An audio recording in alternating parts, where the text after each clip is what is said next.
오늘 우리가 함께 생각할 말씀은 우리 구약 성경 이사야서 26장의 말씀입니다. 구약 성경 995면 이사야서 26장 1절에서 19절의 말씀까지 한 절씩 함께 교독합니다. 이사야 26장 1절을 제가 먼저 읽습니다. 그날에 유다 땅에서 이 노래를 부르리라. 우리에게 견고한 성읍이 있으며 여호와께서 구원을 성벽과 외벽으로 삼으시리로다. 너희는 문들을 열고 신의를 지키는 의로운 나라가 들어오게 할지어다. 주께서 심지가 견고한 자를 평강하고 평강하도록 지키시리니 이는 그가 주를 신뢰함이니이다. 너희는 여호와를 영원히 신뢰하라. 주 여호와는 영원한 반석이심이로다. 높은 데에 거주하는 자를 낮추시며 솟은 성을 허로 땅에 엎으시되 진토에 미치게 하셨도다. 발이 그것을 밟으리니 곧 빈궁한 자의 발과 곰핍함 자의 걸음이리로다. 의인의 길은 정직하며 정직하신 주께서 의인의 첩경을 평탄하게 하시도다. 여호와여, 주께서 심판하시는 길에서 우리가 주를 기다렸사오며 주의 이름을 위하여 또 주를 기억하려고 우리 영혼이 사모하나이다.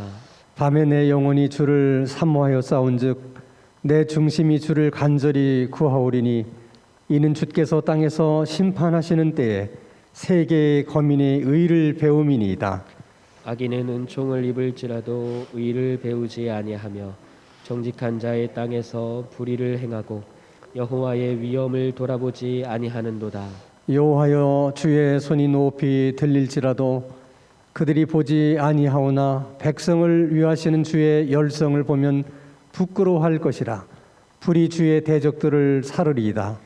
여호와여, 주께서 우리를 위하여 평강을 베푸시오리니 주께서 우리의 모든 일도 우리를 위하여 이루심이니이다. 여호와 우리 하나님이시여, 주의 다른 주들이 우리를 관한하여 싸우나 우리는 주만 의지하고 주의 이름을 부르리이다.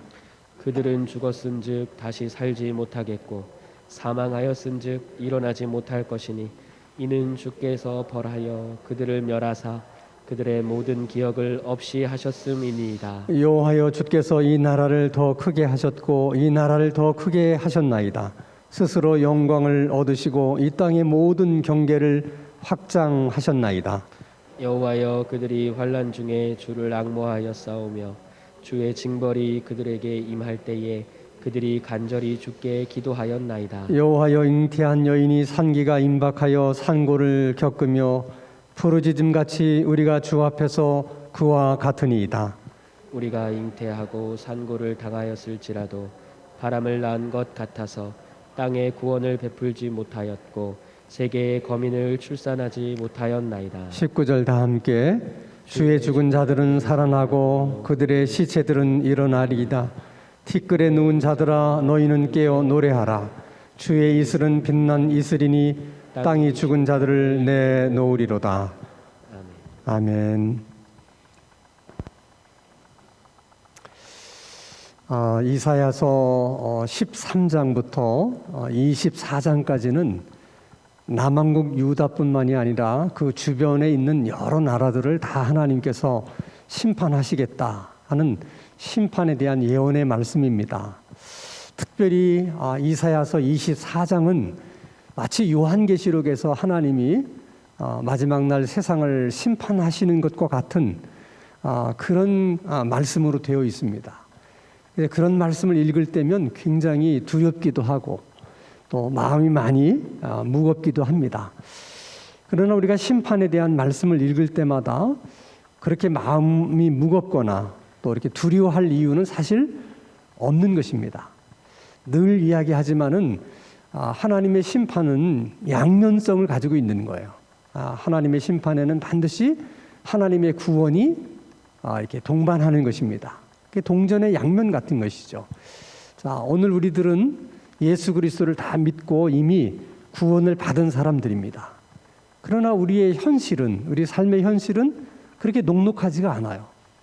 분명 우리가 다 구원받은 사람임에도 불구하고 우리는 삶에서 넘어지고 또 실패하고 또 다른 사람에게 배신도 당하고 또 질병에 걸리기도 하고 이런 많은 어려움들을 겪고 있거든요. 그럴 때면 정말 우리가 구원받은 사람인가? 내가 정말 하나님의 자녀고 내가 하나님의 도우심 속에서 살아가는 하나님의 백성인가? 이런 회의가 들 때가 많이 있습니다. 그것은 우리가 구원받지 못해서가 아니라 우리의 구원이 아직 완성되지 못해서 그런 거예요. 우리의 구원은 지금 계속 완성을 향해서 지금 달려가고 있는 중입니다. 언제 우리의 구원이 완성되느냐? 우리가 잘 아는 것처럼 주님이 재림하시는 날입니다.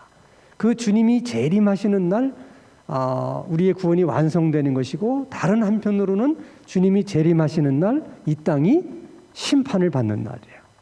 그러니까 심판을 받는 사람의 입장에서는 더할 수 없이 심판이 두려운 일이지만, 그렇지만은 구원을 받는 우리들에게 있어서는 더할 수 없이 기쁘고 행복한 날입니다. 하나님께서 이 세상을 심판하지 않고는, 하나님께서 이 땅에 우리를 괴롭히는 악한 영들을 심판하지 않고는 우리의 구원을 완성시키실 수가 없는 거예요. 그래서 우리 구원의 완성을 위해서도 이 세상의 심판은 불가피하다는 것입니다. 그런 의미에서 우리는 항상 구원에 대한 소망을 가지고 심판에 대한 부담이나 두려움을 갖고 살면 안 되고, 오히려 속히 하나님의 재림이 이 땅에, 주님의 재림이 이 땅에 임하시고 이 부조리한 이 세상이 심판을 받기를 위해서 우리가 사실은 소망하며 살아야 되는 것이죠.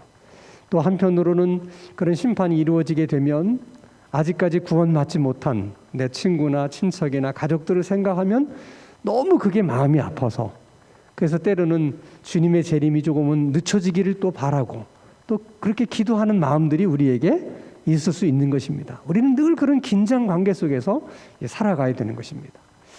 이렇게 이사야 13장부터 계속 심판에 대한 얘기를 하시다가 이사야 26장에 오면 모처럼 하나님의 구원에 대한 이야기가 시작이 돼요. 그래서 26장은 참 우리에게 소망적입니다. 먼저 1절 말씀을 보면, 자, 그날에 유다 땅에서 이 노래를 부르리라, 이런 말씀이 있습니다. 자, 그날이라고 하는 것은 남왕국 유다가 멸망을 하지만은, 그러나 남은 자들은 하나님의 구원을 받게 될 것인데, 그 남은 자들은 결국 그날에 하나님께서 구원을 베푸시는 그날에 승리의 노래를 부르게 될 것이고 구원의 노래를 부르게 될 것이다. 그런 이제 예언의 말씀이에요. 그리고 그 다음부터 계속 그들이 부르게 될 승리의 노래에 대한 내용과 고백들이 이제 마지막 절까지 계속 이어지는 것입니다. 자, 그러나 그날이 1차적으로는 남왕국의 남은 자들의 구원의 날이지만은, 그러나 오늘 우리들의 입장에서 보면 마지막 날에 구원받을 우리들을 이렇게 예언하시는 그런 말씀으로 우리가 또 받게 되는 것이죠. 그러니까 마지막 날에 우리들도 부르게 될 구원의 노래가 있고 주님께서 우리에게 주시는 승리의 노래가 있다. 그러니까 마지막에는 결국 누가 노래를 부르게 된다? 우리가 노래를 부르게 될 것이다. 결국은 우리가 승리의 노래를 부르게 될 것이다 하는 소망의 말씀이세요. 그게 여러분 얼마나 우리들에게 큰 소망을 주는지 몰라요. 그래서 어쩌면 우리가 늘 예배 때도 찬송을 부르고 이렇게 기도회를 시작하면서도 우리가 찬양을 부르지만, 이 모든 우리가 부르고 있는 이 찬양이라는 것은 결과적으로 마지막 날 우리가 부르게 될 그 승리의 노래, 구원의 노래를 위해서 지금 우리가 어쩌면 연습을 하고 있는 것이고 리허설을 하고 있는 것일지도 몰라요. 계속해서 반복해서 우리가 이런 찬양을 부르는 것은 결국 무엇을 위해서? 마지막 날 우리가 하나님이 주신 구원의 완성을 위해서 부를 그 승리의 노래를 위해서 지금 우리들이 이렇게 계속해서 노래를 부르면서 우리가 연습을 하고 리허설을 하는 것이다. 이런 생각을 우리가 가질 수 있는 것입니다. 여러분 이런 생각을 해보셨는지 모르겠어요. 여러분이 만약에 세상을 떠나게 될 때 그 세상을 떠나는 그 순간에 여러분들이 꼭 부르고 싶은 찬송이 있다면 어떤 찬송이 있습니까? 내가 이 세상을 떠날 때 내 주변에 있는 사람들이 나를 위해서 이 찬송을 불러주었으면 좋겠다. 그런 찬송이 혹시 여러분들에게 있으십니까? 그 찬송이 있어야 돼요. 그 찬송은 어떻게 보면 하나님께서 여러분에게 주신 찬송이에요. 그러면 여러분 그 찬송을 항상 마음속에 품고 기쁠 때도 그 찬송을 부르고 슬플 때도 그 찬송을 부르고 여러분들이 힘들 때도 그 찬송을 부르고 정말 삶이 힘겨울 때도 그 찬송을 부르셔야 해요. 결국 여러분이 부르는 그 찬양으로 인해서 여러분들이 승리하게 될 것입니다. 하나님이 우리에게 부를 수 있는 노래를 주셨다는 것이 그것이 얼마나 감사한 일인지 몰라요. 그러면 전국의 승리의 노래를 부를 우리들은 그래서 어떻게 살아야 되느냐? 3절 말씀에 보면 주께서 심지가 견고한 자를 평강하고 평강하도록 지키신다. 제가 늘 얘기하지만은 이스라엘 사람들이 쓰는 히브리어에는 비교급이라는 게 없어요. 그래서 그 비교급을 나타낼 때는 똑같은 단어를 2번 강조해요. 평강하고 평강하다. 그러면 진짜 평강한 걸 말하는 거예요.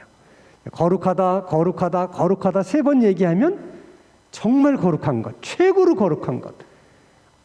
평강하고 평강하다 하는 것은 하나님이 우리에게 주시는 온전한 평강을 저렇게 표현하는 거예요. 온전한 평강. 여러분, 우리가 인생을 살면서 필요한 것들이 정말 많이 있지만은 그 중에서 가만히 생각해 보면 정말 그 성경에서 말하는 평강만큼 소중한 건 없는 것 같아요. 아무리 돈이 많아도 또 세상의 권력이 아무리 큰 권력을 가지고 있어도 늘 마음이 불안하고 두렵고 우울하다면 어떻게 그 인생이 행복할 수 있겠습니까? 그러나 배운 것도 별로 없고 가진 것도 별로 없지만은 늘 마음이 평강해요. 정말 우리의 찬송처럼 어디에 있든지 마음이 편안하고 어디에 가서 눕든지 단잠을 잘 수 있다면 그런 것이 행복이 아니겠습니까? 그 누구에게나 그런 평강이 있었으면 좋겠다고 다 바라기는 하지만은 그 평강을 얻는 것이 쉽지가 않은 거예요.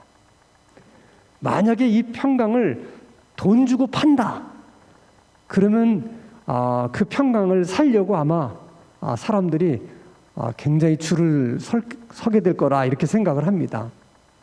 얼마나 그 줄이 길겠어요. 다 사보려고. 그게 돈 주고 살 수 있는 게 아니에요.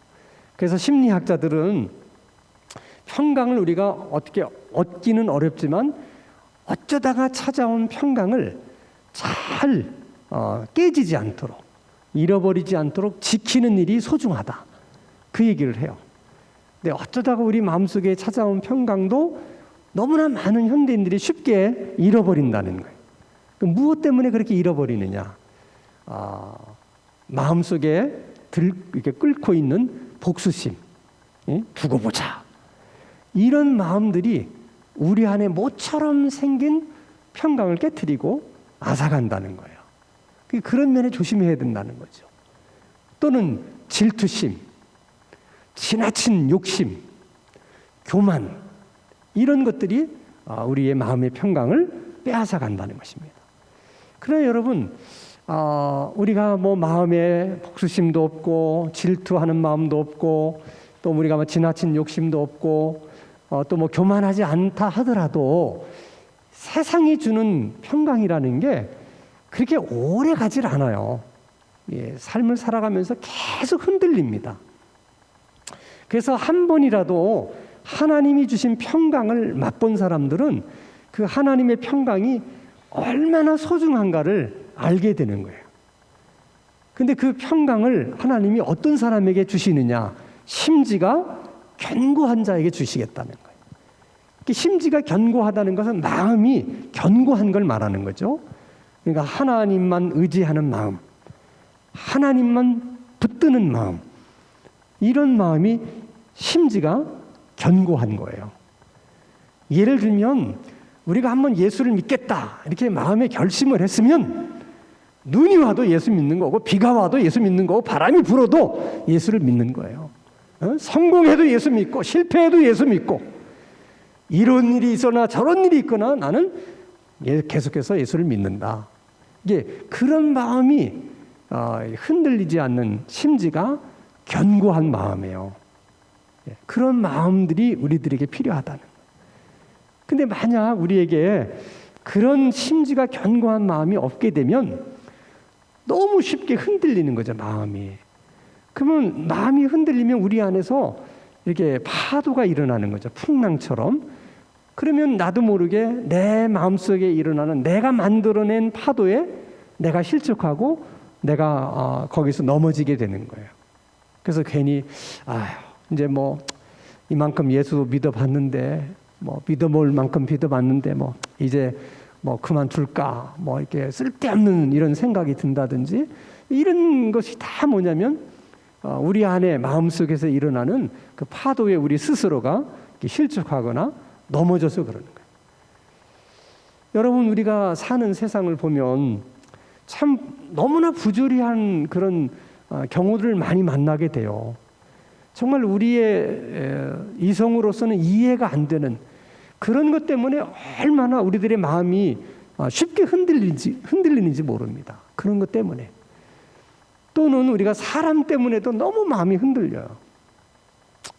우리를 화나게 만드는 사람들, 우리를 억울하게 만든 사람들, 이런 사람들 때문에 너무 우리들의 마음이 흔들리는 거예요.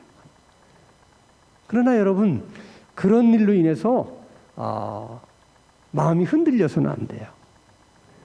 그렇게 마음이 흔들릴 때도 항상 우리들이 마음속으로 생각해야 될 건 뭐냐면, 세상이 이렇게 부조리하고 나를 화나게 만들고 나를 억울하게 만들고 이런 많은 경우가 있지만은 결국은 선하신 하나님께서 선악간에 판단하게 하실 것이고 마지막에 승리의 노래를 부를 자는 바로 나다. 결국 하나님이 나로 하여금 승리의 노래를 부르게 할 것이다. 이런 믿음이 있어야 돼. 그런 믿음이 있을 때 마음의 평강이 생기는 것이고, 그 평강이 때로는 모든 것을 이기게 만들어요. 그 평강이 실패를 딛고 일어서기도 하고, 그 평강이 질병으로부터 건강으로 회복시키기도 만들고, 그 평강이 그만한 힘과 능력이 있는 게 우리 안에. 그 평강을 하나님이 주시겠다는 거야. 심지가 견고한 자에게.